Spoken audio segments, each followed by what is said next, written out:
Paula, you and Elizabeth were reporting this with the kind of investigative techniques that detectives and police would use. You're talking about 5,000 pages in documents, more than 100 interviews. Can you take us through the journey of this story? Sure. So the story actually came to ESPN in a rather interesting way. Back in 2017, the Miami-Dade Police Department actually reached out to ESPN hoping to bring some attention to the killing of Bryan Pata because the case had been essentially cold since for about 10 years at that point. I mean, he was killed in 2006. And as of a few years after that, there really hadn't been much progress. So the hope was from the Miami-Dade Police Department was that some sort of feature, maybe on College Game Day or something, would bring someone forward to provide additional information. Fast forward, the features people who took this tip essentially from them, Dan Aruda and Scott Frankel and Ben Weber, they were digging into it and realized right off the top that this needed a closer look. This was more than just a quick feature.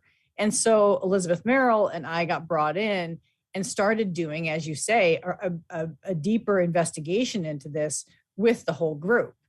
And we did countless interviews with the Miami-Dade Police. We talked to teammates. We talked to Bryan's brothers and sisters and mother, and pushed the Miami-Dade Police Department for a lot more information than they were comfortable in giving us. And that led us in March of 2020 to actually sue them. So our relationship with the police department changed quite a bit because we wanted to get the actual police report, the full police report, because we felt this case had just been languishing, and not just we felt this, the family felt the case had been languishing for years. So we sued them under Florida's public records law. And fast forward through the pandemic, in the summer of 2020, we ended up in court testimony with them. And what happened was we found out something very interesting with what they had been telling us for years wasn't actually true. They had told us for several years that they had no suspect in the killing of, no one suspect, no primary suspect in the killing of Bryan Pata, that they considered everybody a suspect, and they were just really, trying to get more information so they could put this case together. Well, when pressed in court, they actually admitted something very different, which was they did have a primary suspect, that it was someone that they had actually come close to arresting several years ago. And although they wouldn't name the person individually, based on the records they were referring to and other information that we were able to get out of some of the records that we had already been provided, that information pointed to Bryan Pata's former teammate, Rashawn Jones.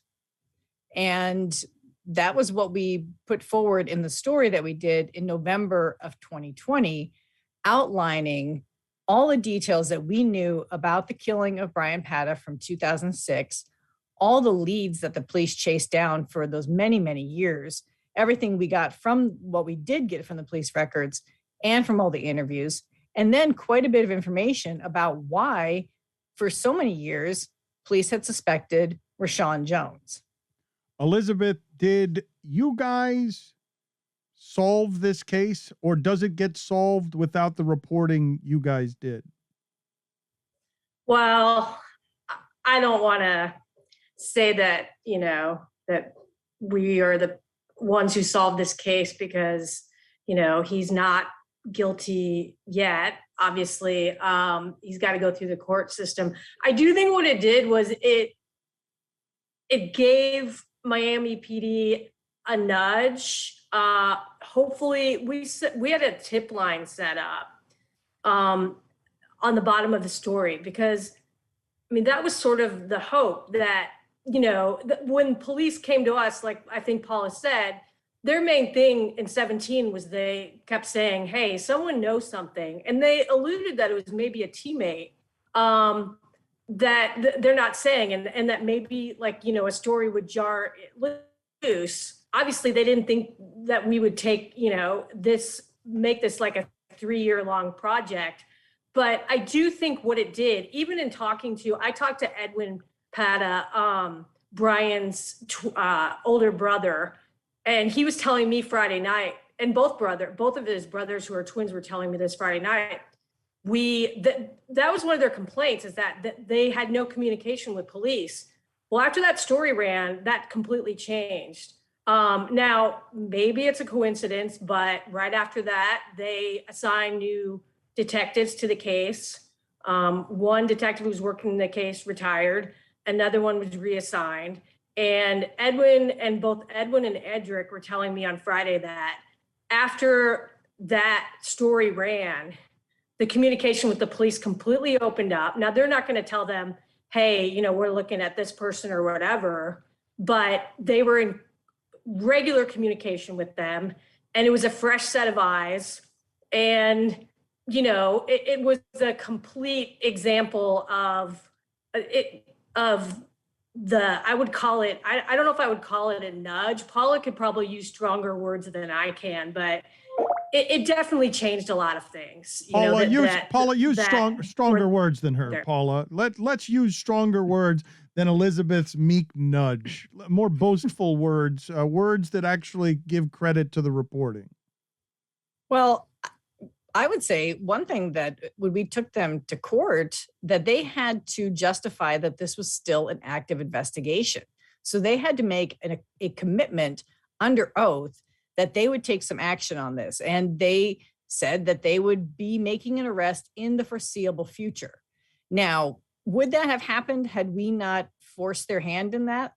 I got to say, I don't necessarily think so. Like this, they had not really entered anything into the record in this case for several years. I think 2010 was the last time there was any really substantive entry in it. So yeah, I think we definitely got them to get back on this, to put together the evidence that they already had, to do some re-interviews. And that, if that's what led to this, then I would say, yeah, absolutely. Like we put the ball back in the game with this. And the best case scenario, though, would be if the attention that got drawn to this case because of our story brought somebody else to come forward to give them what they said was that final puzzle piece, then yeah, absolutely. There's no doubt that our work here led them to being able to take further action here. Elizabeth, was it lazy? Was it incompetent? I'm not trying to get you to criticize the police force. I just want to have a better understanding for how it is and why it is we get to the point where you guys have to go to the extraordinary measures of suing to help them do their job. Well, we sued because they redacted a bunch of information. And, after the lawsuit, I think, Paula is great at getting records. I mean, everybody goes to her a lot of times if we're stuck on things. So obviously adding her to the team added a different dimension to everything. But to be honest with you, I mean, when she had mentioned that ESPN that we were going to sue Miami PD, I was kind of skeptical. I'm thinking, well, what, I wonder, what that's going to accomplish. And, we lost that case, but I think in a lot of ways we won it just because it forced them to say there was a suspect. We got more, I don't know if this was mentioned, but there was actually a cover page on Rashawn's things that they forgot to redact that said Rashawn Jones suspect on it. So I don't, look, you're probably going to get stronger words once again with Paula, but I think that there are a lot of crimes, unsolved crimes in Miami. I think we had a stat in that story. There are a ton of them a year. I have no idea why. You would think this was a high profile case back then. Yes, this lit a fire under them probably to get this started again. But I mean, I'm not there, so I don't know what was holding them back to arrest him. But yes, the arrest warrant appeared to have a lot of information that had been gathered more than 10 years prior, but we don't know if a witness came forward after that story. We have no way of knowing that. So many heartbreaking details in the reporting you guys have done on this story. One of them, that Bryan Pata was buried in the beige suit he picked out for his draft party because his life was extinguished and he had prospects in football. Paula, the thing that I wanted to ask you about the work and the reporting of this, does this end up becoming an obsession in the reporting of trying to solve a murder, or are you looking for justice? Is there something about the draw of this story that would feel like the Golden State Killer documentary on HBO, where the solving of this, once you realize you have more information than the police and actually care about it a little more than the police do, that you end up developing a bit of an obsession with a subject? I think, everyone's going to have a different answer to that, but for me, it would be, it would be ideal if this resulted in convicting someone and convicting the right person. And that was always something that we sort of had in the back of our heads as, my gosh, that would be amazing if our work could bring justice to this family. The thing, though, prior to that was really driving me, that I felt was absolutely attainable, was accountability for the work that Miami-Dade was doing or not doing to solve this case. And I think that's actually probably more my obsession when I'm doing something like this than feeling like we have to solve it. I mean, that would be, again, like I said, if that's the result of this, and if that's the result of our work, that's amazing. But I know even if we don't get to that point, I know that we held this institution accountable, and I consider that a success. What do you think they did most wrong? Without knowing all of the details yet as to how we got to an arrest, and what will happen out of that, I think there were some missteps along the way, just things that we noticed, that interviews that weren't done, that we and the cold case examiners that we had consult on this said that should have been done. I think that there were follow-ups that weren't necessarily made, and information, lines that may not have been drawn together. You asked earlier if it was laziness or incompetence. I mean, I can't answer that. I really can't. I don't know exactly what happened in their back rooms when they were working on this. But, from the people that we brought this to, who are experts in this, it did just seem like there was interest lost in this, and there were I's that weren't dotted and T's that weren't crossed, and people that weren't gone back to. And, maybe we'll find out as this comes out further that, there were other things that were missed. I don't know. But, I like the fact that we were able to, bring this forward. And I think maybe something that speaks to perhaps some of the decision-making was, as Elizabeth mentioned, the initial detectives who had the case for years.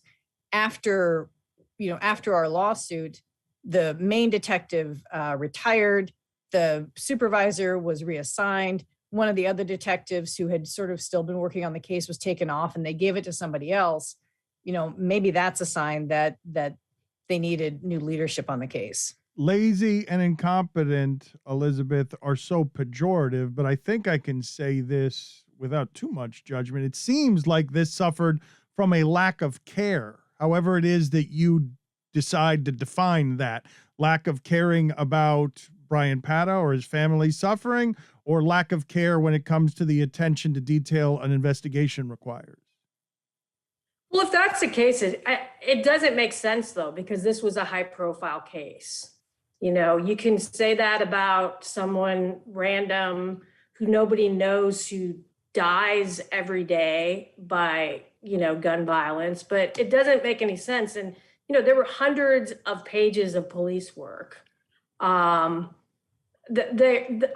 a lot of attention. Some witnesses were interviewed multiple times.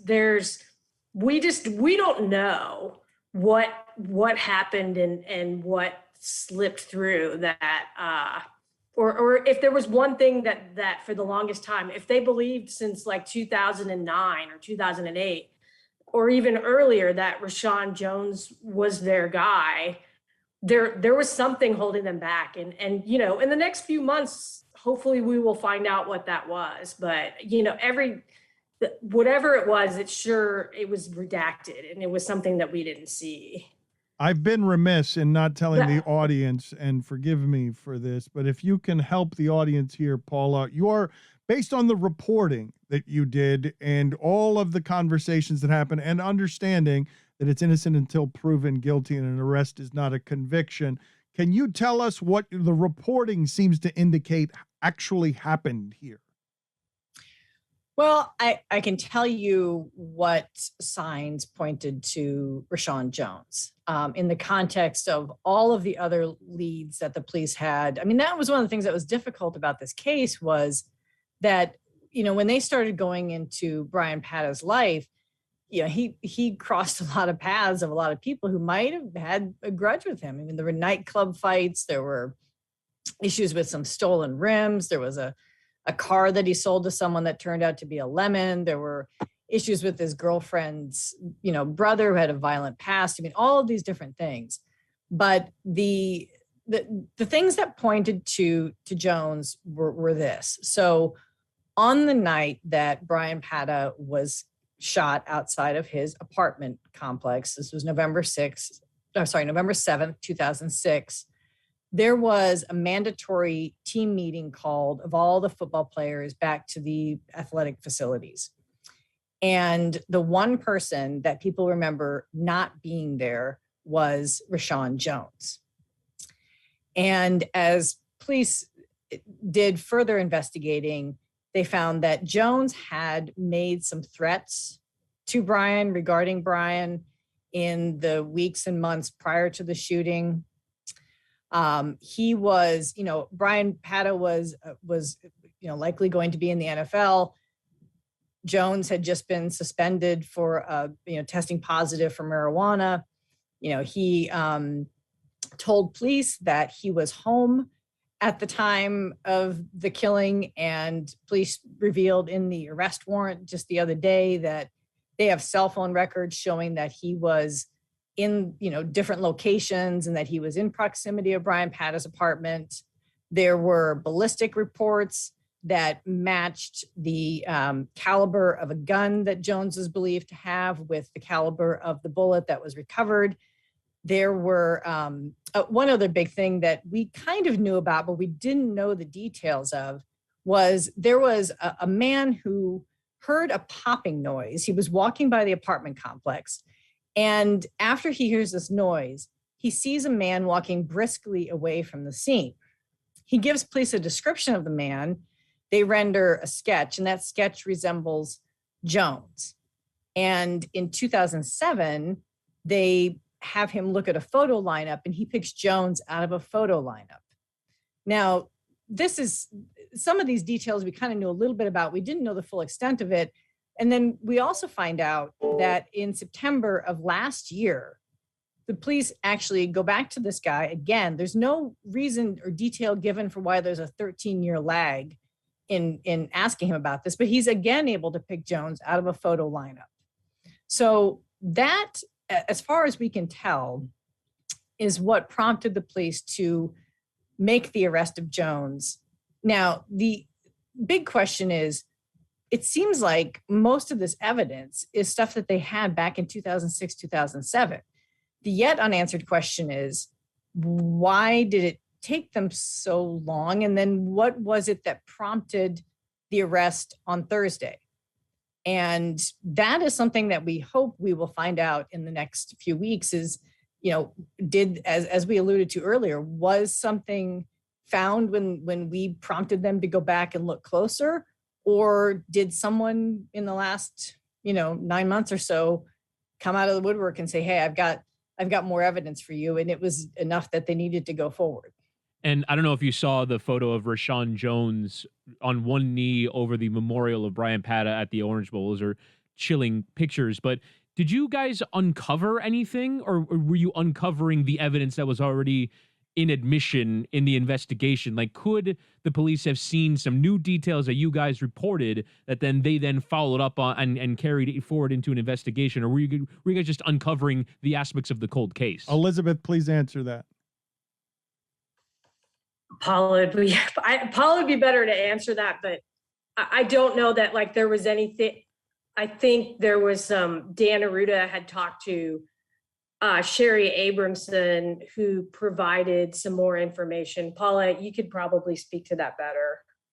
Yeah, Sherry Abramson was sort of dating Rashawn Jones around that time, and I know that there were interviews that several of us did with, whether it was a family member, whether it was teammates. I mean, there were people that we interviewed that we know that the police didn't interview.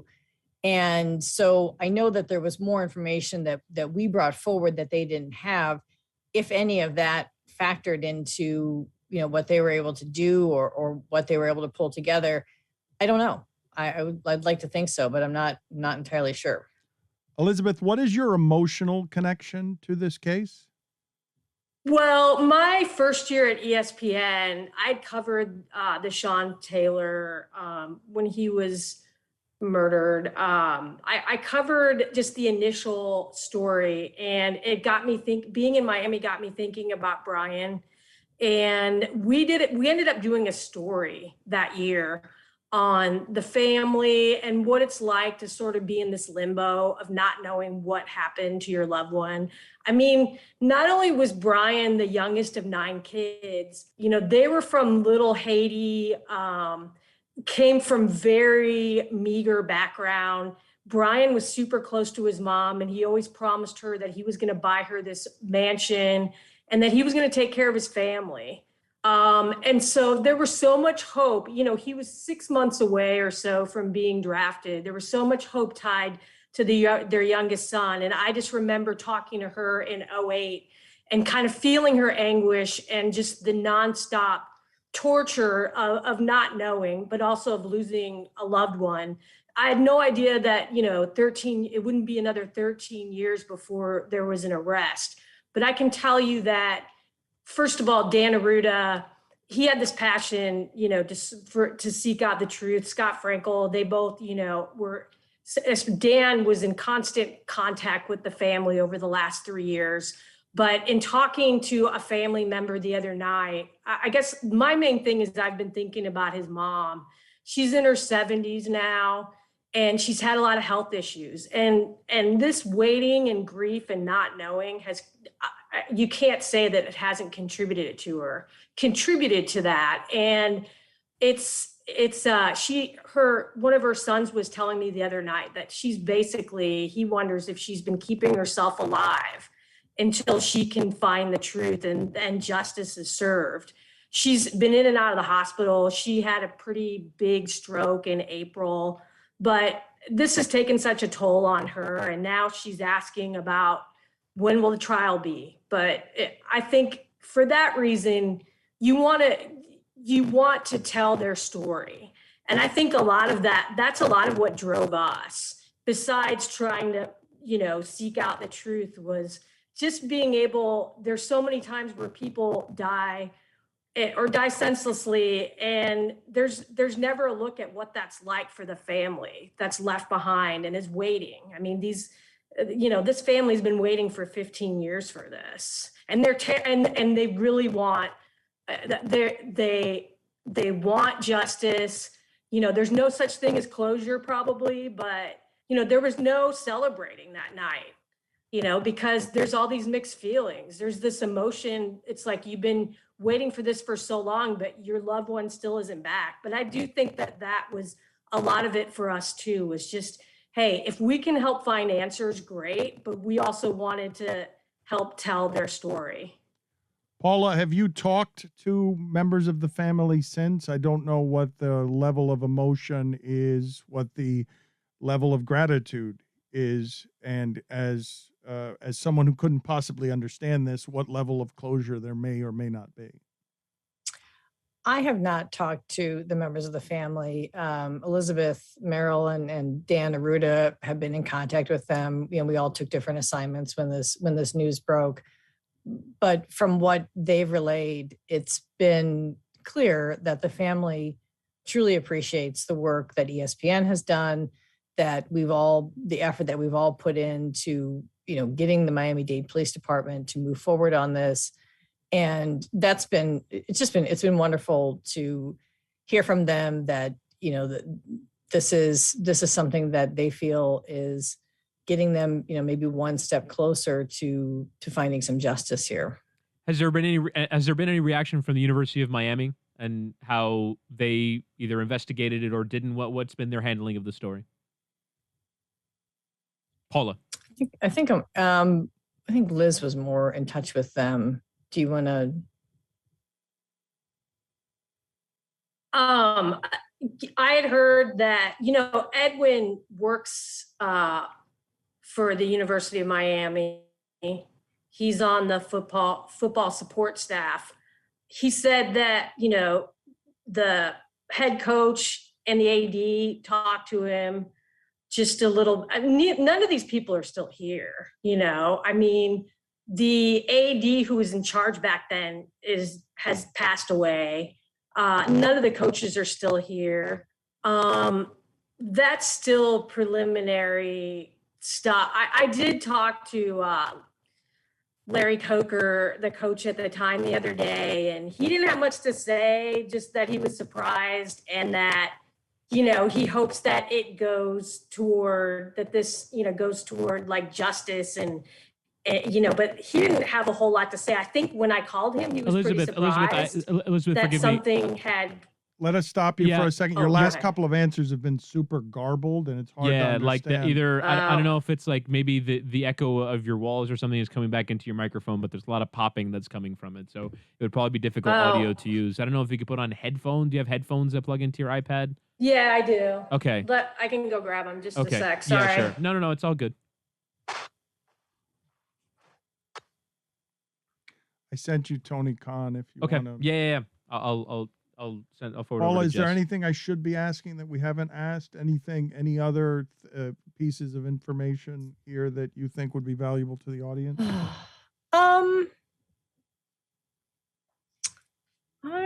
I'm just trying to think. Your question about Miami currently, I mean, just from what I've heard, in general from the athletic department and from the university is sort of we're supporting the family and, we're reserving comment on this and sort of letting it be their story and their, their tale.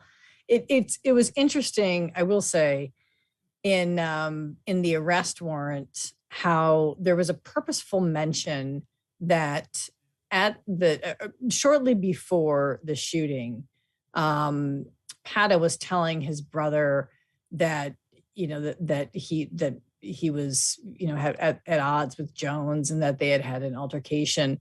And in the arrest warrant, it notes that Bryan was encouraged to make a report to his coaches, and he declined to do that. And I just thought it was interesting that was included in the arrest warrant. I really didn't see the purpose for that other than there to be some sort of a message that, University of Miami officials weren't aware of the I guess dispute or the threat level or whatever it was. So I was just sort of curious as to why there was a need to put that in there, as if there was, some purposeful intent to distance the university from any knowledge of what may have made it become. Do you remember what the question is, Chris? Like that was the garbled one? Yeah, sure. I'll ask it again. Do we need to check her microphone? Or yeah, no? sure. When she gets plugged in, we'll figure it out. Okay, yeah, I'm plugged in. Okay. All right. So can you just give me like a mic check? Or just like a 1, 2, 3. Check 1, check 2, check 3. Check. Much better. Is that any better? Yes, it is much better. Okay. All right. So I'll re-ask the question here. We can pick it up from there. All right. Elizabeth, what's the response been from the University of Miami in the aftermath, and in your reporting? What was their involvement in the investigation? Did you guys find anything out about how they investigated the case?